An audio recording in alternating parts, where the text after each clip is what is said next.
Hi there! It's Jenny from Quick Anime Recap. And today we're continuing the part 2 of the anime, Fly Me to the Moon. So sit tight and enjoy the video. The anime continues with, Tsukasa discovers that NASA doesn't have a TV, and this is a big problem for her, because Tsukasa really loves movies and pop culture in general. Furthermore, NASA has little knowledge of films and anime.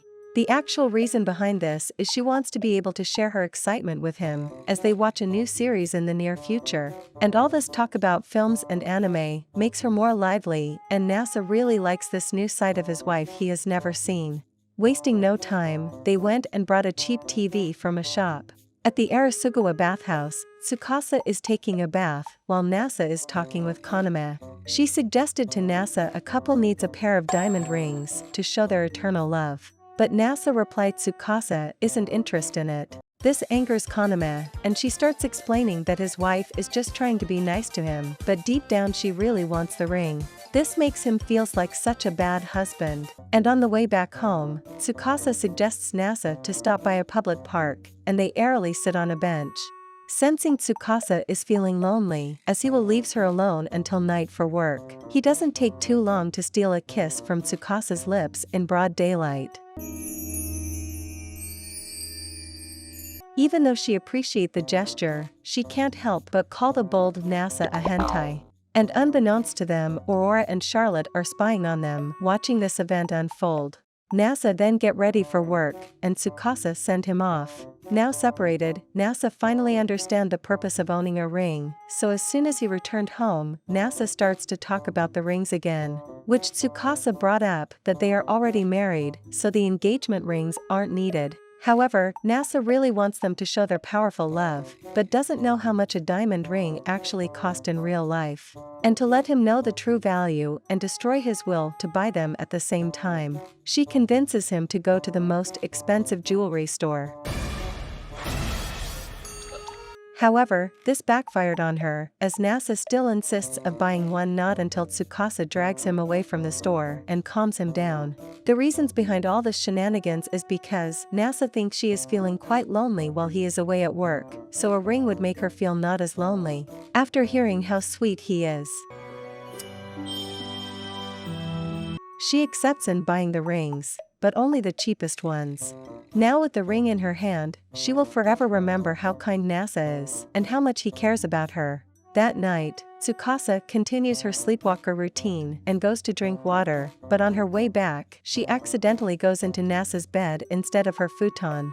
And so, NASA is getting even harder to sleep with her wife besides him. Now getting lost in a maze of thoughts, NASA couldn't contain himself and gives his wife a big bear hug. This situation is too much to bear for NASA, and it ends when Tsukasa suddenly turns around and... As expected, NASA didn't get any sleep after that. Still getting thrilled by last night events, NASA is daydreaming of sleeping in the same bed with Tsukasa. And this prompts NASA to think about moving into a bigger apartment, so that they can both sleep in the same bed. But this is quickly shut down by Tsukasa, when she replied this apartment makes her feel closer to him. Now at the bathhouse, when Kaname is informed about his plan to move to a bigger apartment, she once again brainwashed NASA to do it, even though Tsukasa was okay with the current apartment. And so a quick meeting is held, where NASA uses Tsukasa's love for movies and coaxes her to agree by mentioning they could buy a projector to watch movies if they move to a bigger apartment. However, before they buy a new home, they will need a guarantor. Fortunately, it could easily be NASA's parents, and it is then it dawned on him that he never told his parents about their marriage. Therefore, a phone call is needed, and even though the first reply were sounds he has never heard before, his mom calms down once she hears his wife is the super cute girl who saved his life. After the call, Tsukasa decides that she would like to meet NASA's parents, but he is unsure about introducing her to them due to how weird it could be. However, NASA's mom later texts him saying that if they don't come to visit, she won't be their guarantor. Faced with this, NASA relents and the two of them decide to go to Nara to visit his parents. And the news of their future travel to Nara quickly reaches Chitose through her spies maids. Before they go, Tsukasa decides to get a camera for the journey and their everyday lives to make their own secret wedding diary. And even though the purchase was meant for her, NASA's lust awakens, and he can't stop taking photos of his adorable wife.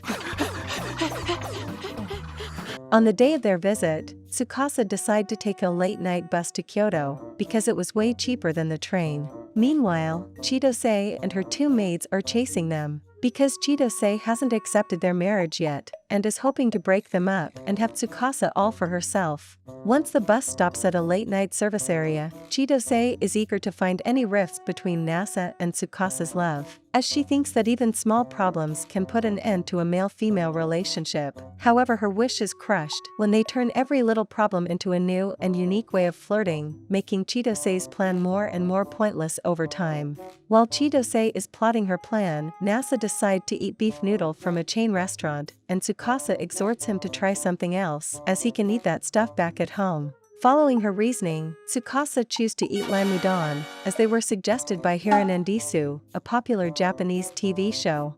As it turns out, it tastes just like someone put some lime on cold udon.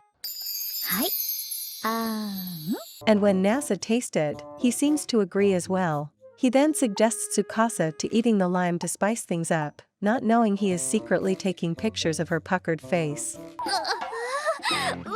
While NASA is away, she appears in front of Tsukasa and starts a tough discussion, asking her what she is even doing there and that she is not a normal girl. But, when the discussion starts bending at Tsukasa's past, a Hiranendisu's reporter appears. Fearing that appearing on TV might alert to Kiko, the trio runs away. Also, the bus is about to pull out, and so NASA and Tsukasa decide to leave, with Chitose shouting after them, asking Tsukasa why she's even getting married. Back on the bus, NASA wonders about what Chitose said, but Tsukasa reassures him, saying that it's only natural some people would oppose their marriage, and she wonders if his parents would be the same. But he tells her that he's sure he can convince them.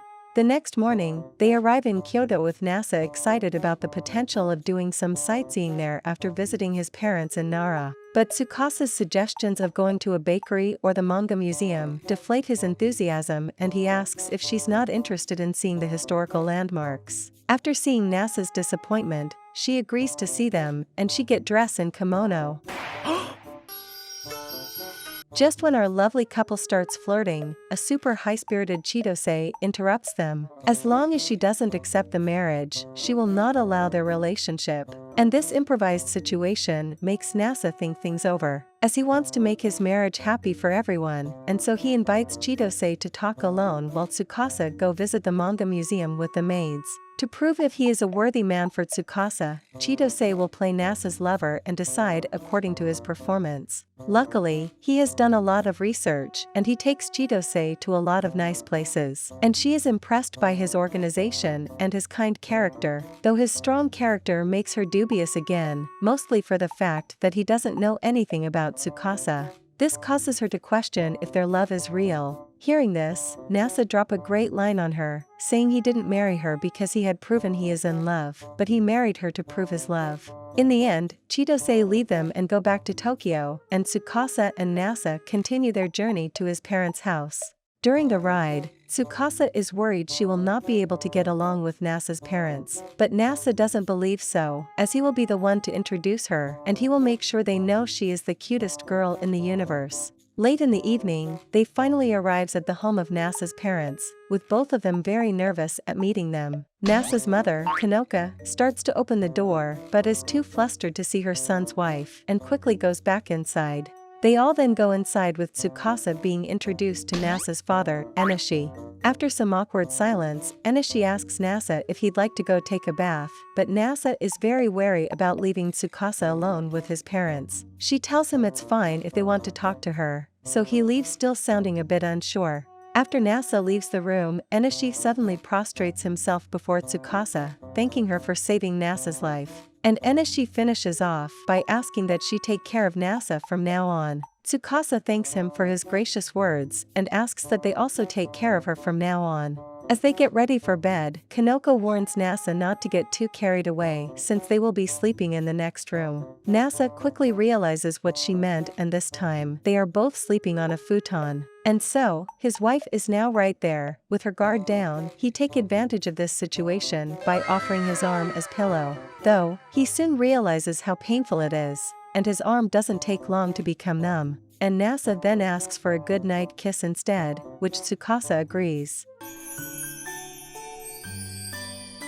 The next morning, Tsukasa is met by Enishi, who has trouble working out what to talk about with just the two of them. Tsukasa then mentions about him being an archaeologist, which upon hearing this Enishi excitedly takes her to his study.